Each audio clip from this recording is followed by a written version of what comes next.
বন্ধুরা, আমার প্রথম ব্লগে আপনাদের সবাইকে স্বাগতম। প্রথমেই আমি দেবো আমার বাড়ির যে ঠাকুরঘরটি রয়েছে সেই ঠাকুরঘরের ট্যুর। চলুন আমার সঙ্গে আপনারাও আমার ঠাকুরঘরটি দেখে নিন।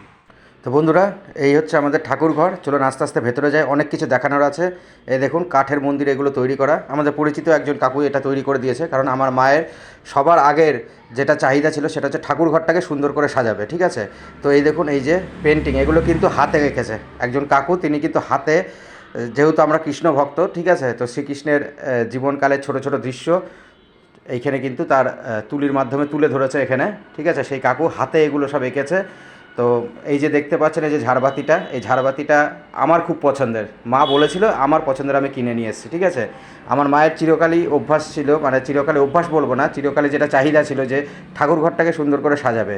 তো মায়ের সাথে হ্যাঁতে হ্যাঁ মিলিয়ে আমরাও সেই প্রিপারেশান নিয়েছিলাম এবং একজন কাকুকে কিন্তু বলেছিলাম, তিনি এই সমস্ত আমার পুরো ঠাকুরঘরটা দেখতে পাচ্ছেন, দেয়ালগুলো কত সুন্দর চিত্র করা রয়েছে, এগুলো সব কিন্তু হাতে আঁকা, ঠিক আছে। হাতে একজন কাকু এঁকে দিয়েছে।